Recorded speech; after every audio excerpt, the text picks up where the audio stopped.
Hi everyone! Long time no video from me. Sorry for the absence and thanks to everyone who was concerned and wrote me a message. My name is Amri, voted Amri on Instagram, and today I will talk about an awesome tool that I tested for a while now, the Pope Shield Flash Diffuser. Spoiler alert, if you're looking for a Christmas present, this might get interesting.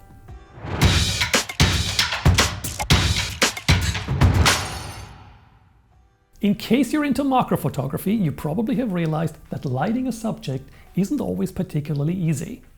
If you use available light, you will soon get into high ISO levels even if you shoot your lens at low f numbers, which would additionally result in very shallow focus. If you decide to combat that with your speed light, you get pretty bad looking results. There are other options available like a ring flash, but you need to get really close with them to get good looking results. Otherwise, they will create subpar results. Luckily, a man from a neighboring country, Slovakia, decided to fight those shortcomings and create a diffuser for on-camera speed lights or even built-in flash. I usually don't do product reviews, but I felt this one could be really helpful for all the macro photographers out there who are looking for a good solution to light their macro shots. First things first. My biggest concern when I saw this tool was particularly insects would immediately flee when I popped this rather big macro diffuser right into their face. To my surprise, that was not the case. If anything, it would even do the opposite, which I would have never expected. A mantis that I photographed even want to climb it. Now that we know that our insects will stay where they are, what are the advantages of flash and particularly a flash diffuser? When shooting macro, you need a rather fast shutter speed to not introduce motion blur either by the subject moving, often wind is creating an issue there, but also due to camera shake. Additionally, you usually want a rather big f number to get a decent depth of focus.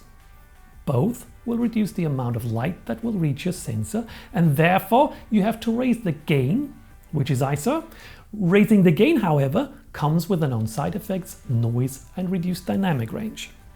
You surely know that if you follow my channel. If you didn't so far, this is your chance to hit the subscribe button. Okay, let's have a look at these images. Shot between ISO 1000 and 2000. You might not see much noise in the video, maybe if we zoom in a bit, but it's definitely there. And these images were shot with rather high-end equipment. With entry-level cameras, you would get a lot more noise.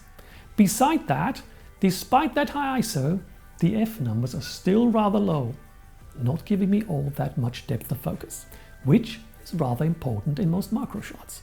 If you haven't been confused by people telling you to learn the exposure triangle, by the way, as a fighter against the exposure triangle, I will soon have awesome news for you, so stay tuned. So if you haven't been confused by those people, you know that the real components of exposure are not shutter speed, aperture and ISO, but rather scene brightness, shutter speed and aperture. Now, what if we work on this part here, scene brightness, instead of just raising the gain? Remember, that was ISO. So by using the Pope Shield along with my speed light, I'm able to raise scene brightness. And there is in fact so much additional light that it can not only lower the gain, for example, from ISO 1600 to ISO 100, but I can additionally raise the aperture to f16, giving me a lot more depth of focus. And beside that, we get some outstandingly beautiful light, because the Pope Shield macro diffuser softens the light of the speed light, just like a large softbox would soften the light for portraits. Why is that softening of the light so important, and why can't you just use a speed light without a flash diffuser for your macro shots? To showcase that, I made a few tests for you. I waited for weeks to find a dead insect in our garden that was not totally rotten. I'm not a fan of killing animals in general, and definitely not for the sake of photographing them. You will soon see that dead animals don't look nearly as good as live animals anyway, and I prefer to shoot them in action. But for better comparison, I wanted a shot that I can repeat over and over without the insect moving or flying away. I finally found a dead wasp that only missed a leg but looked good otherwise, and prepared it to getting photographed. We have a lot of wasps in the garden. The good guys that don't come to eat your barbecue and drink your juice. So we let them be. Beside making great models for using the Pope Shield, they even have the advantage that they keep the nasty ones at distance. In autumn, they usually leave their nests, and I took this from under our table and I used it to place the wasp on. Long story short, if you're not allergic against wasp stings, chances are that you have the nice guys too, and they may actually protect you. So don't kill them. Back to my experiment. I set this up and started to photograph with an on-camera speed light. I used my Godox V1, which has a round head that gives you a light spread further down rather than just horizontal. Nevertheless, most of its power is still horizontal and will basically shoot over your subject.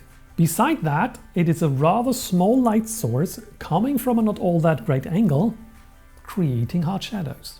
Camera settings: 1/200th of a second shutter speed, f/18 aperture, ISO 100, full power flash. And I got this rather crappy result. Nothing to call home about. Let's now add the Pope Shield flash diffuser, including their amazing roof. Dang. Quite a difference. Despite the added diffusion layer, it is quite a bit brighter than the bare bulb flash.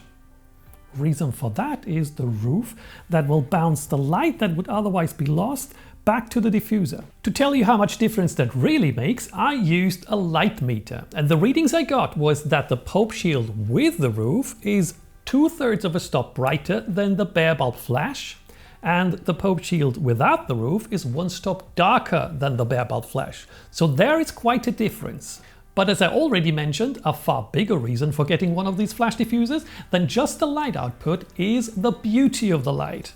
Compare the wasp with the bare bulb flash to the wasp with the Pope Shield.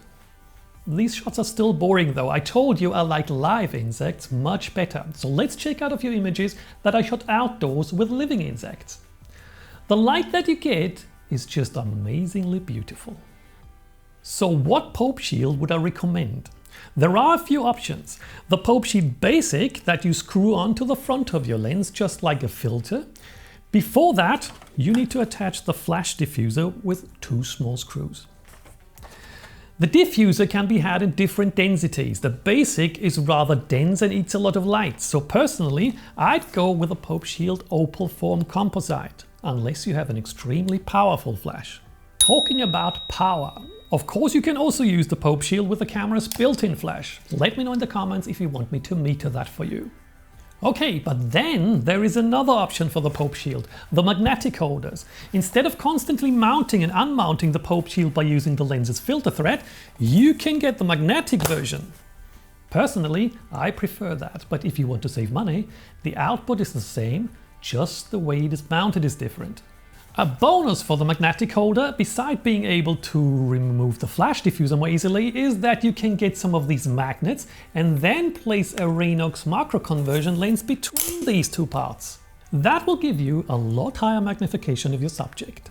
But you will lose a bit of light because most of the light comes from this area and will pass your subject if it's very close. For insects, that can create a not 100% perfect result, but it's still way better than without the diffuser. For example, for flowers, that's not a big issue. If you always use the Raynox macro conversion filter with your macro lens, a ring flash might give you brighter results. But personally, I'm not a big fan of the way the ring flash looks, because particularly if you're not using a Raynox macro converter, your subject will not be that close and the image will get that on-camera flash look compared to the Pope Shield flash diffuser. That has to do with the light fall off, but I will get to flash photography in general soon on this channel, so stay tuned. Beside the different light, the flash diffuser is cheaper, which is quite a bonus. However, if you want to know which ring flash I used, it's a Godox. Link in the description, just like the link to popeshield.com. A few more notes regarding the Pope Shield. It's not metal but plastic and handmade. Don't expect the fancy finish you know, for example, from Apple products.